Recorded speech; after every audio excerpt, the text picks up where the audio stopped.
कुछ लोग जब जिंदा थे तब उनकी शक्ल सूरत से नहीं, उनके सिर्फ नाम से ही लोग थरथराते थे। हम और आप जो थरथराते हैं वो थरथराना नहीं, उनके गुजर जाने के बाद आज भी जब उनका ख्याल दिलो दिमाग में आता है तो न जाने कितने अजीब अजीब से ख्याल उनके दिलो दिमाग में आते हैं।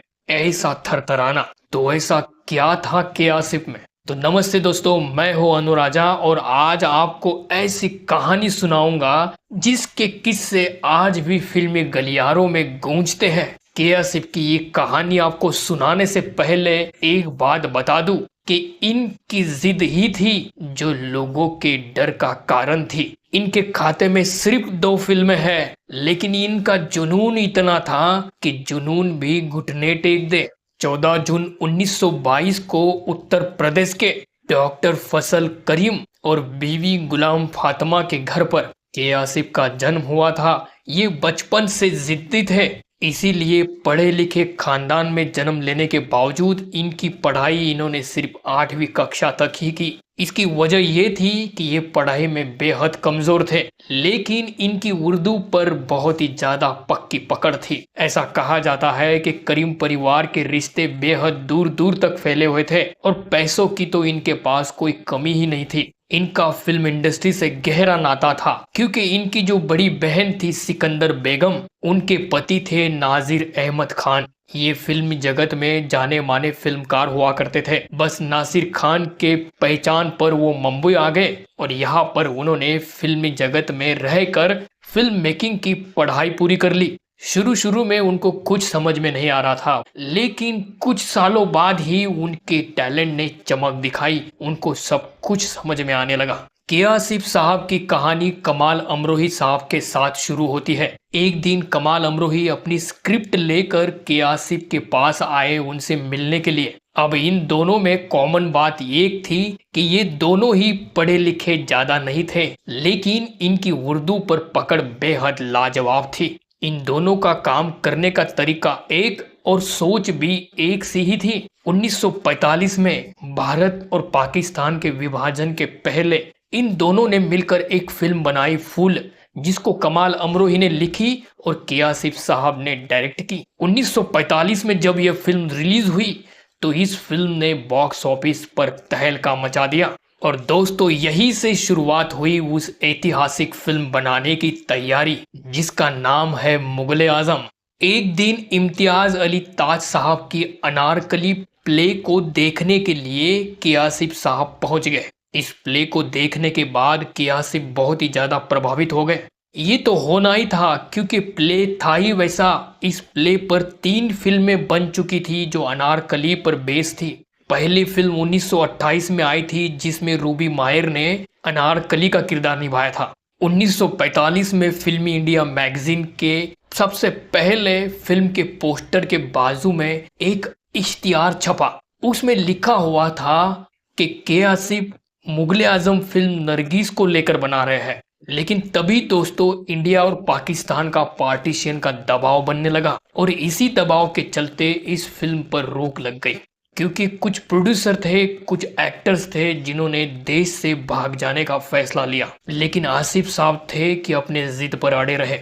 उनकी उस जीत को नया आयाम दिया शाहपुर जी पल्लू जी ने, जो एक बिजनेसमैन थे लेकिन इनका फिल्मी दुनिया से कोई नाता नहीं था। लेकिन के आसिफ की जिद थी कि उनके जिद के आगे उन्होंने घुटने टेक दिए। इनके बाद के आसिफ साहब ने बाकी और भी प्रोड्यूसर्स को इकट्ठा किया, उनको एक किया और उन सभी के सामने उन्होंने मुगले आजम की नई ब्लूप्रिंट रखी। और इस वाली नई मुगले आजम प्रिंट में उन्होंने कास्टिंग दिखाई दिलीप कुमार साहब, पृथ्वीराज कपूर और मधुबाला की। और देखते ही देखते बड़े धूमधाम से इस फिल्म की शूटिंग शुरू हो गई। अब इसमें अकबर की भूमिका के लिए के आसिफ ने शुरू में चंद्रमोहन जी को कास्ट किया था। उन्होंने कहा था कि मैं तुम्हारी इस फिल्म में एक किरदार कभी नहीं करूंगा। तब के आसिफ साहब ने कहा था कि मैं तुम्हारा 10 सालों तक इंतजार कर सकता हूँ, लेकिन एक दुर्भाग्यवश दुर्घटना में उनकी मृत्यु हो गई। तभी चंद्रमोहन की जगह पर पृथ्वीराज कपूर जी की एंट्री हुई थी। जब मुगले आजम की म्यूजिक बनाने की बात आई तो कियासिफ साहब नौशाद जी के पास एक पैसों का भरा सूटकेस लेकर पहुंच गए। एटीट्यूड से भरे आसिफ साहब ने एटीट्यूड में पैसों से भरा ब्रीफकेस नौशाद जी के सामने रख दिया और कहा कि हमारी फिल्म के लिए अब तक की सबसे बेहतरीन संगीत आप दीजिए। तड़कते फड़कते नौशाद जी अपनी जगह से उठे, वो ब्रीफकेस उठाया और उन्होंने दरवाजे के बाहर फेंक दिया और कियासिफ साहब का हाथ पकड़ा और उन्हें घर से बाहर निकालने लगे। तुरंत ही आसिफ साहब को अपनी गलती का एहसास हो गया और नौशाद जी ने उन्हें माफ भी कर दिया। अब नौशाद जी थे कि फिल्म के लिए बड़े गुलाम अली साहब की आवाज चाहते थे, लेकिन गुलाम अली साहब ने ये कहकर मना कर दिया कि वो फिल्मों के लिए गाना गाते ही नहीं है। लेकिन जिद्दी आसिफ थे कि जिद पे अड़ गए और कहा कि गाना तो इन्हीं की आवाज में गवा के रहूंगा। ऐसे में गुलाम अली साहब ने उनको मना करने के लिए ये कह दिया कि एक ही गाने के मैं 25,000 रुपए चार्ज करूंगा। उस दौर में रफी साहब और लता मंगेशकर जी स्टार हुआ करते थे और एक ही गाने के वो 100, 200, 300 रुपए तक ही चार्ज करते थे। अब इस फिल्म को बनाने के लिए आसिफ साहब ने अपना खून पसीना एक कर दिया। इंडियन आर्मी से घोड़े और हाथी मंगवाए गए, लाखों करोड़ों रुपए के इंस्ट्रूमेंट्स और सेट्स बनवाए गए, दर्जेदार कॉस्ट्यूम बनाए गए और वो कॉस्ट्यूम्स बनाने की जो पहली थी वो आज तक बरकरार है और उन कॉस्ट्यूम्स को फिल्म मेकर आज भी फॉलो करने की पूरी कोशिश करते हैं। कियासिफ साहब सिर्फ जिद्दी और बहुत ही ज्यादा पैशनेट नहीं थे, वो बहुत चतुर भी थे। बेहद चतुराई के साथ वो कलाकारों के सामने एक्टिंग करके दिखाते थे। अब ये वो दौर था जब मधुबाला और दिलीप कुमार साहब के प्यार के किस्से शुरू हुए थे, वही उनका ब्रेकअप भी चल रहा था और तब उनकी वो चतुराई काम आई और उन्होंने इन दोनों को एक साथ एक डोर में बांधे रखा। अनारकली के हर शॉट, हर सीन में असलीपन लाने के लिए उन्होंने नकली जंजीरों के जगह पर असली जंजीरों में अनारकली मधुबाला को कस दिया। एक शॉट था जिसमें दिलीप कुमार साहब मधुबाला को थप्पड़ मारने वाले थे, लेकिन दिलीप कुमार से वैसा हो नहीं रहा था। तभी बड़ी चतुराई में कियासिफ साहब ने उनको मधुबाला को थप्पड़ कैसे मारना है ये समझाने की कोशिश की, लेकिन गलती से असली में मधुबाला को कियासिफ का थप्पड़ लग गया। मुगले आजम की शूटिंग के लिए कियासिफ साहब ने लाखों रुपए लगाकर शीश महल खड़ा किया था। शीशे इतने ज्यादा थे कि शूटिंग के दौरान कैमरे में उनकी प्रॉब्लम्स होने लगी। उनकी चमक ज्यादा थी, इसलिए उन्होंने हर शीशे को मोम की परत चढ़ा दी। शीश महल को जब फिल्माया जा रहा था तो उसकी असली खूबसूरती को कैमरे में कैद करने के लिए तब उन्होंने हूबहू उसकी रोशनी को 500 ट्रकों की लाइट और 100 रिफ्लेक्स लाइट से रोशन किया और वैसे के वैसे कैमरे में उस शीश महल को कैद किया। वही 1955 आते आते सोहरा मोदी साहब ने इनको जोर का झटका दिया। देश की पहली कलर फिल्म झांसी की रानी बनाकर उन्होंने कियासिफ साहब को सीधी टक्कर दे दी। अब इसका जवाब देने के लिए आसिफ साहब ने फिल्म की शूटिंग कलर में शुरू कर दी, तो जो कलाकार थे वो कियासिफ साहब से नाराज हो गए क्योंकि इन्होंने शूटिंग दोबारा शुरू कर दी थी जो हो चुकी थी। ऐसे में कियासिफ साहब ने खुद अपना पूरा करियर इस फिल्म को लगा दिया, इतना वक्त दे दिया कि वो खुद ही बर्बाद हो चुके थे। तब कियासिफ साहब के पास 1 रुपया तक नहीं बचा था। वो सिगरेट पीते थे तो वो भी उधार लेकर पीने लगे और ये हालत थी कि सिर्फ कियासिफ साहब की नहीं थी, इस फिल्म से जो बाकी प्रोड्यूसर्स जुड़े थे वो भी सीधे सीधे रास्ते पर आ गए। सब एक सुर में बोलने लगे कि आसिफ पागल इंसान है, उन्होंने सबको बर्बाद कर दिया। ऐसे में फिल्म के जानकार ये भी बोलने लगे कि जब भी ये फिल्म रिलीज होगी बुरी तरह से फ्लॉप हो जाएगी, पिट जाएगी। हर न्यूज़पेपर मैगजीन में यही बात फैली हुई थी।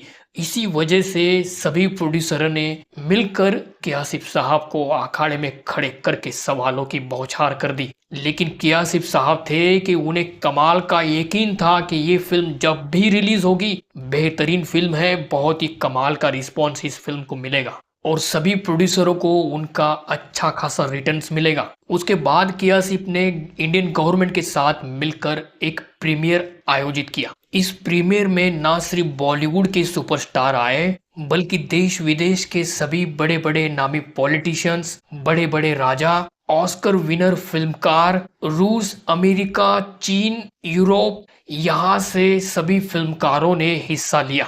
सबके जुबान पर बस एक ही बात थी कि इंडिया में वो कौन सी फिल्म बन रही है, कि जिस फिल्म की चर्चा देश विदेश के सभी न्यूज़पेपरों में होने लगी है। चीन से लेकर हॉलीवुड तक ये बात फैल गई थी कि इंडिया में सबसे महंगी फिल्म रिलीज होने वाली है। तो वही फिल्म के प्रीमियर के लिए कि आसिफ साहब ने जो फिल्म में इस्तेमाल हुई चीजें थी, इंस्ट्रूमेंट्स, सेट्स, कॉस्ट्यूम्स, इन सभी चीजों का बराबर इस्तेमाल किया। इन सभी चीजों को इस तरीके से सजाया कि मेला ही लग गया। ये सारा आयोजन देखने के बाद सभी को मुगल जमाना याद आ गया। ये प्रीमियर सक्सेसफुल रहा, जो बहुत ही भव्य तरीके से हुआ था और सबको मुगले आजम भा गई। और दर्शकों के लिए 5 अगस्त 1960 को जब ये फिल्म रिलीज कर दी गई, तब बॉक्स ऑफिस के सारे रिकॉर्ड्स टूट गए। ये फिल्म देखने के लिए लोग पागल हुए जा रहे थे। पागलपन इतनी हद तक बढ़ गया था कि दिन भर लोग थिएटर के बाहर खड़े रहकर टिकट खरीदने के लिए लाइन में रुका करते थे। लेट हो जाता तो बिस्तर लगाकर वही सो जाते थे। दूसरे दिन का टिकट खरीदने के लिए लाइन में रुके रहते थे। मुंबई के मराठा मंदिर थिएटर को दुल्हन की तरह सजाया गया था। देश में नहीं विदेश में भी मुगले आजम ने झंडे गाड़े, सक्सेसफुल सफल रहे। इस फिल्म का भव्य दिव्य चित्रीकरण, लता मंगेशकर जी की आवाज, दिलीप कुमार मधुबाला की जोड़ी, नौशाद साहब का वो म्यूजिक, इन सब ने मिलकर जो भट्टी जमाई, इस भट्टी ने सबका दिल जीत लिया। और इस तरह से आसिफ साहब की 16 साल की वो मेहनत रंग लाई। एक ही फिल्म से वो महान डायरेक्टरों की सूची में आ गए। इनका करियर तो सही चल गया दोस्तों, लेकिन इनका पर्सनल जिंदगी, इनकी अपनी लाइफ समंदर में चलते एक नाव की तरह यहाँ से वहां डोल रही थी। उनकी बीवी सितारा देवी होने के बावजूद उन्होंने निगार सुल्ताना से शादी कर ली। इससे सितारा देवी बहुत ज्यादा खफा हो गई। इतना ही नहीं, उन्होंने दिलीप कुमार साहब की बहन अख्तर से भी शादी कर ली और इससे दिलीप कुमार भी नाराज हो गए। कहा जाता है कि अख्तर ही उनकी पहली पत्नी थी। आसिफ साहब एक सक्सेसफुल महान डायरेक्टर तो बन गए थे, लेकिन फिर भी लोगों का रवैया उनके लिए नफरत भरा था। मशहूर एक्ट्रेस सुरैया ने उनसे जिंदगी भर बात नहीं की।